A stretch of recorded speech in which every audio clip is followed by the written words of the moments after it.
Hello and a good Friday to you from beautiful Florida. Okay, speaking of Florida, I'd like to address the issue of, whoops, my fat hand getting in the camera lens. No, of medical marijuana here in Florida. Now, I don't know how long medical marijuana has been around in Florida, but I know it's been for quite a while. I think it's been a year or so since they've had it. And I just watched local TV here, and according to the news, truck going by because I'm right by a road here.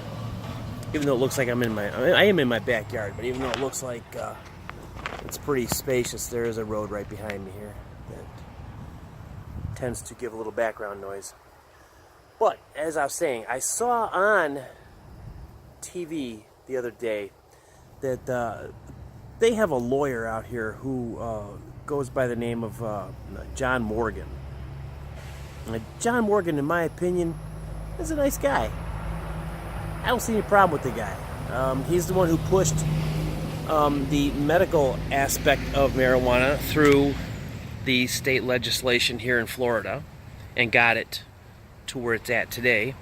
So that's a good thing. I believe in people using marijuana as medicine. Absolutely, 100%. You should be able to use it. If that's what helps you, by all means, use it. But he's now pushing an agenda. I think it's slated to be in the next election, in which I'm not quite sure when the next election is out here.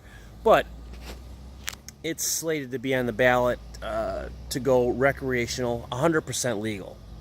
And, of course, the local police department, the chief of police's union, all the police chiefs in the state of Florida, their little union, their little club, they're dead set against it. They're screaming that there's going to be an uptick in crime, in rapes, in home invasions. That is by all means antiquated thinking, in my opinion. Just take the groundbreaking state of Colorado. Look at what it's done for them.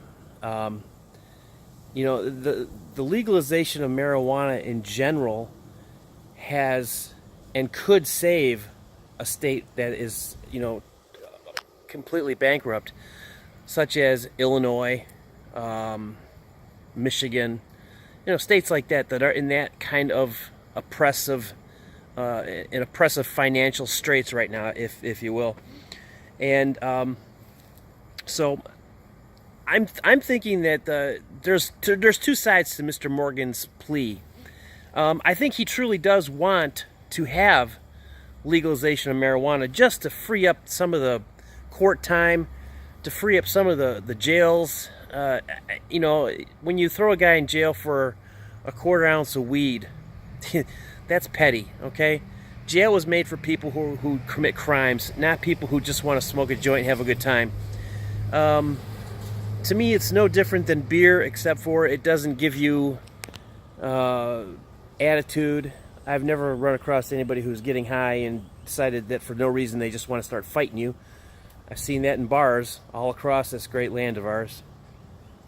So I'm in favor of it. I think Mr. Morgan's second agenda with this is I think he's also pushing it to see how far he can go, because there's talks of him running for governor.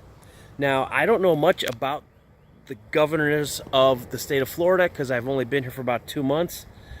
But I do know that Rick Scott is a terrible, terrible governor. And now he wants to be in Senate, and there's a big fight. There's a plane going overhead me, and that's what I'm looking at. I don't know if you can hear it or not, but there's a plane somewhere in that general vicinity over there. I can't see him, but we get a lot of planes and a lot of helicopters over this area. I don't know why. Used to see a lot of them over at the on the other side, over in Brevard County, when we'd be over there. But over on this side, the Gulf side, it's just as many. So, I do believe that is his, not his main focus, But I think he's toying with the idea of, let's see what happens. Is there going to be enough people that are going to stand up and say, yeah, yay, John Morgan. He also owns one of the biggest law firms down here, Morgan and Morgan, and I don't have a problem with the guy. I really don't.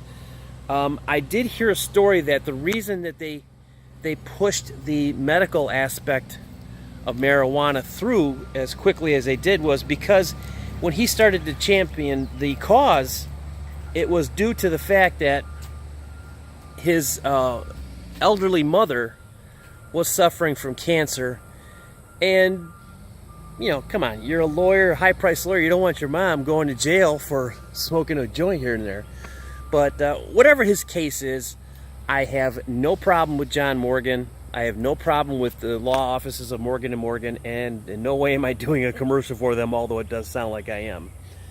But I think that it really comes down to that he is pushing it to see if he can parlay this into a run for the governorship. Which, I don't know, do you really want a lawyer as a governor? That's a hard one to call. I'm originally from Illinois, where in Illinois we have a terrible, terrible, terrible track record for governors. At one point in the state of Illinois, it was actually a statistic that you stood a greater chance of going to prison if you became governor of Illinois than you did if you committed a crime in Illinois. Okay?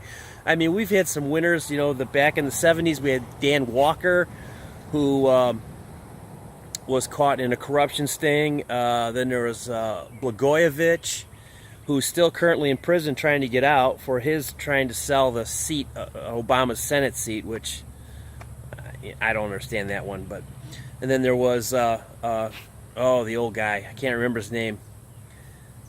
Crabby old motherfucker.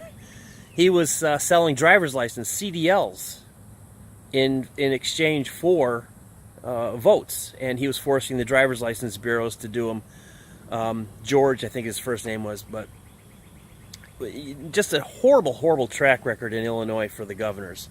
So I don't really have a lot of room to talk about the governors in Florida because I don't know that much about them. But I am willing to say that if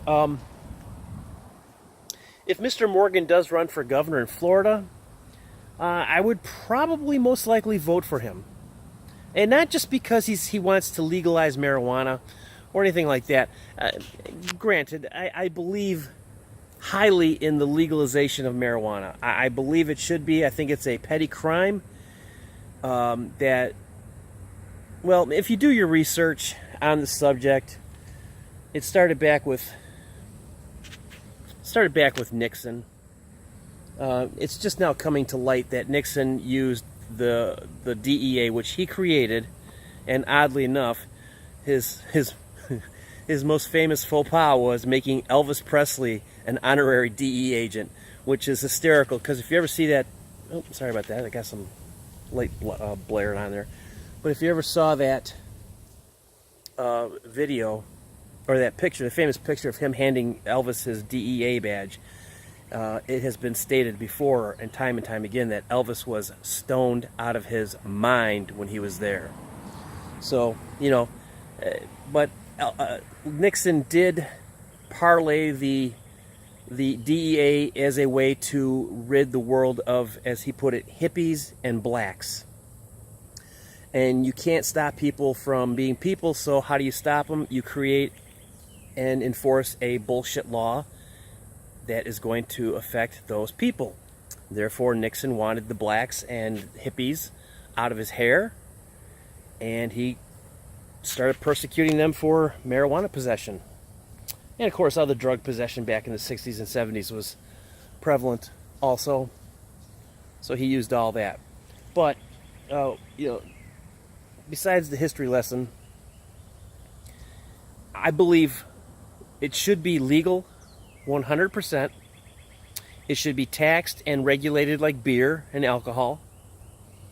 Because I don't find it very fair for somebody who wants to sit in their house and watch a little TV, eat a pizza, smoke a joint or two, and have to worry that if the cops come to your house by mistake, they could kick your fucking door in and arrest you. But yet, you could have that same scenario, sitting on your couch, watching your TV, eating a pizza, drinking beer, they come to your house and everything's cool. Now, I don't have any statistics to back this up, but I would probably be willing to go out on a limb to say that more people create problems when they're drunk than when they're high. I don't believe that you should be attending work when you're stoned. I don't believe you should be driving a car when you're stoned. I don't believe you should be in childcare when you're under the influence of marijuana or alcohol or any kind of drug. But I believe that once you're off the clock of your employer and you're at your own property or at a friend's house who is like-minded, if you want to smoke some weed, go right the fuck ahead and do it. I don't understand our country.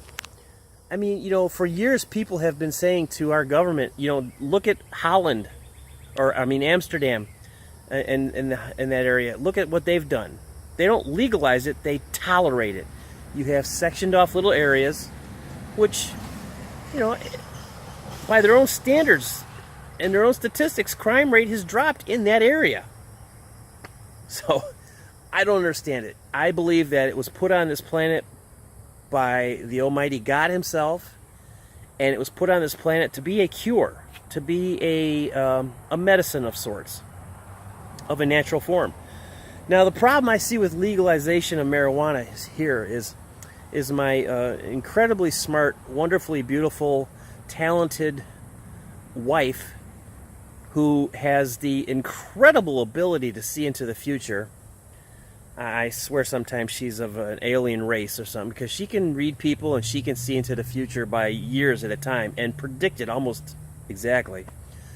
She told me a while back that legalization will happen as soon as the big pharmaceutical companies figure out a way to get a patent on THC and manufacture their own THC-based drugs, which, once the pharmaceutical companies start fucking with it, it's going to go down tubes. It's going to suck.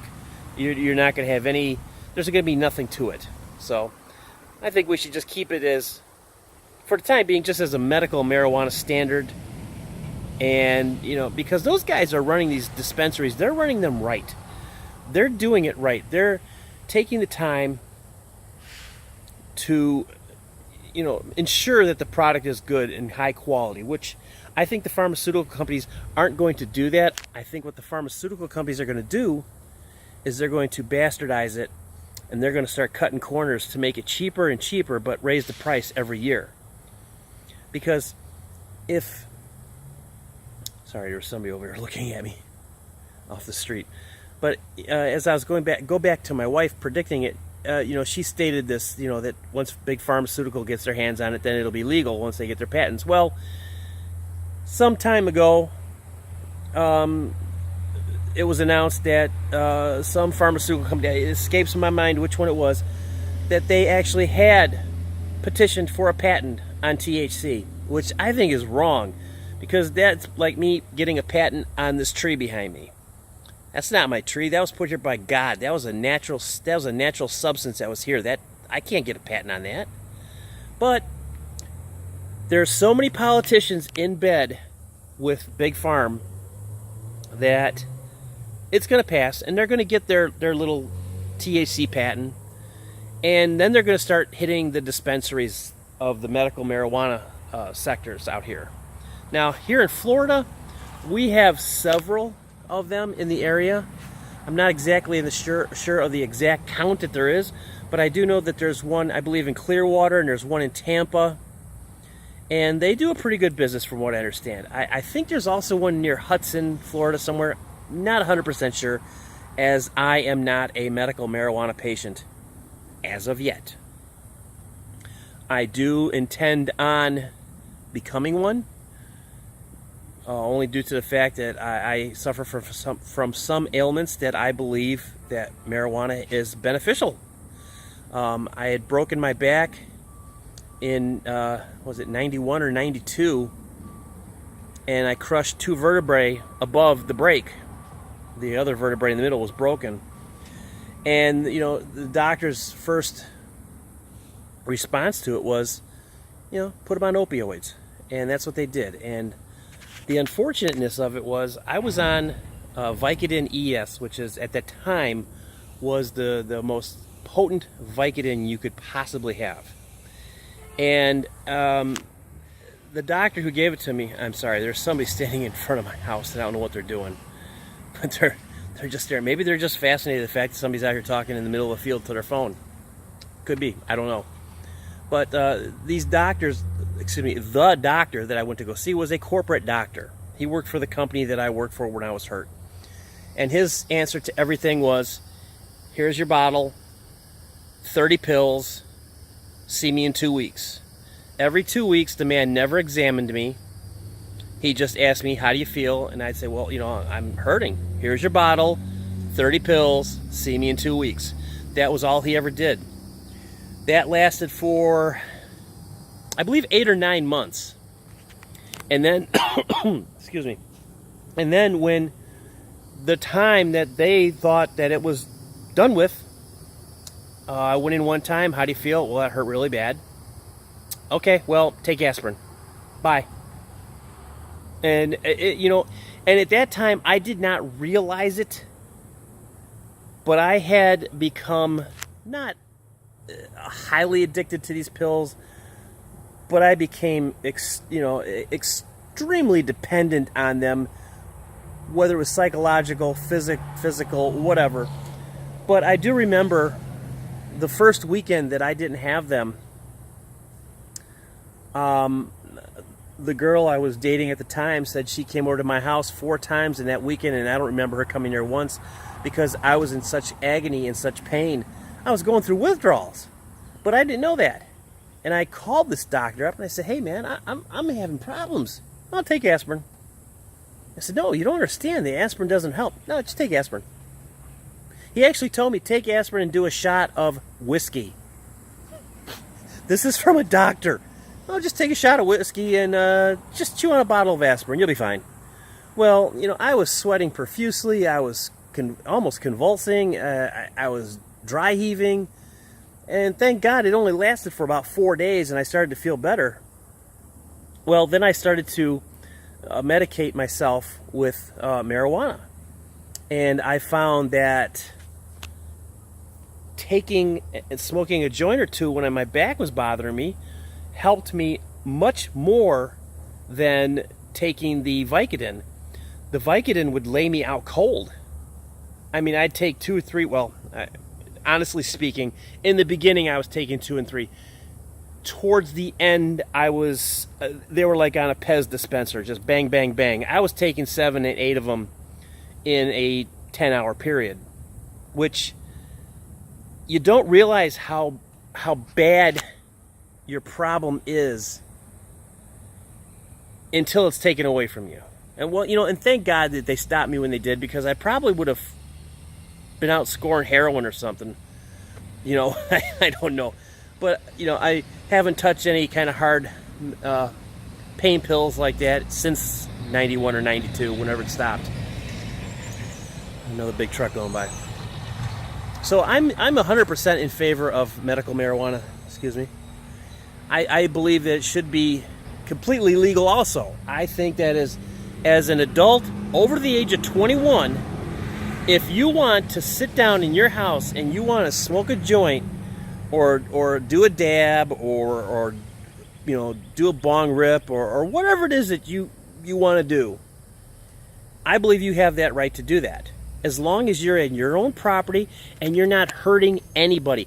Now, I don't think that if you have small children, you should be sitting in the living room while they're watching TV and, you know, hitting on your little vape pen or whatever. No. If you have to do it while your kids are awake, go to another part of the house. Go someplace you're isolated so that they don't have a problem with it. Because I truly don't believe that young people should be smoking marijuana under the age of 18. You know, and maybe that's because I'm 56 now, and I have a different opinion on it. Because when I was 18, I was 17, 16, I was hitting on weed all the time. And it didn't have any effects on me, as far as I know. But it didn't. And, maybe that's because back in my day, the weed wasn't as strong as it is today. Now, today's marijuana is extremely potent. And it's a little bit scary, some of the stuff they have. I'm part of a medical marijuana page on Facebook that's based here in Florida. And just today, there was a story from somebody who put out that said that they did, and I don't know exactly the percentage, I don't know exactly the amount, but she referred to it as oil in a solidified form. I don't know exactly what that would be called. I don't believe it was a dab. Maybe it might have been a wax. I don't know. But she said she put a little bit of it on an Oreo cookie because she was eating cookies and she figured, what the hell. Well, she had an adverse effect to it, and it scared her. So, I've had friends of mine who've gone to Amsterdam that could, outsmoke Tommy Chong. And they said that they've gotten there and they've done stuff like space cakes and stuff and just been totally freaked later and just out of their mind. So, just like with alcohol, you got to know your limit. You can't be stupid about it. And I think that's where a lot of bad images of stoners, as you will, come from. Everybody thinks that the stoner guy is the guy walking around going, "Dude, peace, what's up, man?" That's not really the truth. If you really do some research into it, some of the smartest men on the planet have smoked weed. Stephen Hawking's had come forth and stated that he had indulged in marijuana at times. Ted Koppel from the channel ABC News, he's done it. Richard Branson, the CEO of Virgin Airlines, he's admitted to doing it. Robert Mitchum, great Hollywood actor from the 40s and 50s, said that he smoked weed all the time. There's even reports that Albert Einstein might have. And I truly believe, and I enjoy smoking weed. I really do. I enjoy it. I find it relaxing. I find it a great stress reliever. Under the circumstances that I stated earlier, I would not ever go down the road hitting my vape pen or vaporizer or whatever mode that you use to indulge, medical or recreational. You shouldn't be operating anything under those circumstances.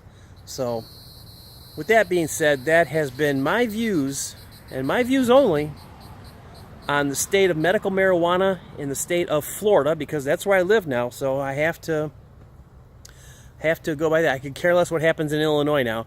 And one quick note, Illinois is such an overtaxed state. One of the reasons why we moved, it was just getting to be ridiculous, the shit that they're pulling on people and the amount of taxes that they're using, or trying to enforce, I should say. Illinois could be saved if they went complete legalization. They really could. Now, on our trips down to Florida, we noticed on I-57, just, I believe, south of Effingham, Illinois on 57, right across the street from the world's largest cross, if you know what I'm talking about, you know where it's at, is one of the biggest grow houses in the state of Illinois. And they supply a lot of their weed to a lot of the dispensaries that are medical marijuana. Problem also with Illinois is if you're on medical marijuana, first off, to get it, you pretty much have to be half fucking dead, okay? You have to suffer from cancer real bad or AIDS or something of that nature before you'll even be considered, which I think is completely unfair. But legalization of weed in Illinois would save that state a bunch.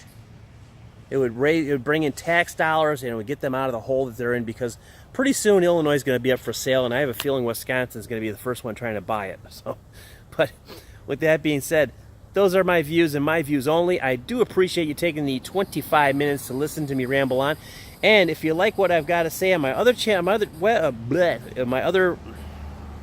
videos that are prior, please give me a like. If you don't like what I've said, comment down below and tell me what I should be thinking about, or comment below and tell me where you'd like me to go in Florida here to show you some areas or whatnot. Like I said, this whole YouTube thing is a brand new thing, and we're gonna see how it works out for a year. We don't know. I say we like it's I got a production crew behind me. It's just me and myself and my phone. So, but with that being said, thanks for listening. I do appreciate you taking the time to sit back and listen to me ramble on about what I believe. And give me a like, a subscribe, or hit that little bell icon, and you'll know next time I put up one of my videos. Thanks a lot. I appreciate it. Have a great Friday. Enjoy your weekend if I don't see you before Monday.